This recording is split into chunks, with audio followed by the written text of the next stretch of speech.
So my journey started young, also in elementary, junior high. We all do, projects. I used to love bald eagles. I don't know why I like bald eagles.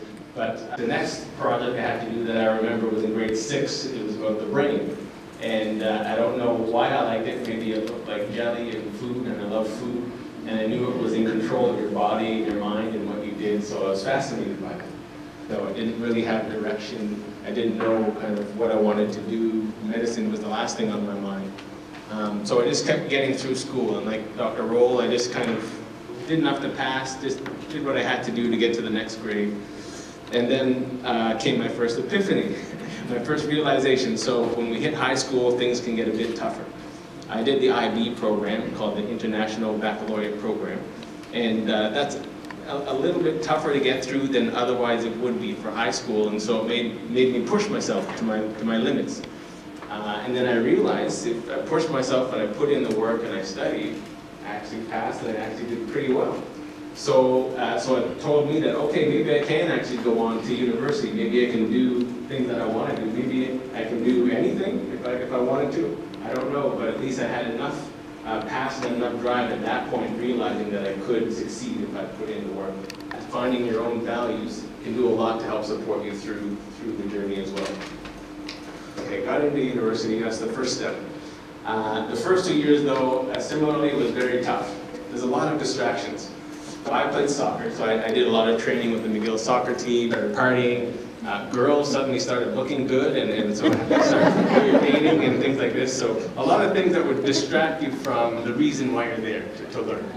And so that's when I kind of had a second epiphany or realization. And that was I think brought about with when I reconnected with. So I decided to join the Black Student Network and the McGill African Student Society, and that gave me a lot of social support and drive. So I discovered that, oh my gosh, there's a lot of people from all over the world with the drive to go forward and succeed. So if you develop like a brotherhood, a sisterhood, friendship circles who can support you, that can help you through those situations and give you kind of the courage and the drive to keep going. And so the next phase was medicine. So got into medicine. I said, yes, okay, got into medicine. This is what I want to do. And at that point in time, I had a third realization or epiphany. And that was once I got in at the Housing Medical School, I was called during the summer, just before we started medical school. I got a call on the phone. It's Jacob. I said, yeah, Jacob Cookey. Yes. Do you want to get the award for African Nova Scotian students pursuing health sciences? I'm like, sure, I didn't apply. And then they said, no. You're the only one we can identify who would qualify for this award. And it was several thousand. I said, how could that be? How could this be? How could I be the only person who qualifies for this?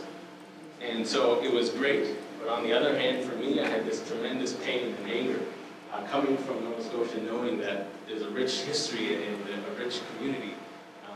It really hurt that it was only me that was doing this, and there had to be other people in my mind.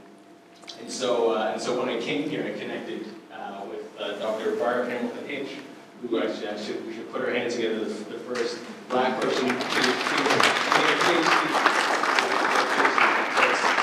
It's 2016, and we have our first PhD from our community. Amazing, and that right now I feel the anger. It's unfortunate that it has to be like that. Like Dr. Barb, as I call her, like Dr. Kevin Hewitt, and with this ILA Academy, I think these are steps. These are the stepping stones, and so we should value them and cherish them. And so I would urge you to do the same thing. So if you find yourself caught up in whatever it is, if you're struggling with finances, racism, you're facing barriers, sometimes I find it useful, and you may too, if you take a step back, then the next step forward might be more clear and more firm and likely more successful. So that's it. Thanks very much. I'm happy to talk.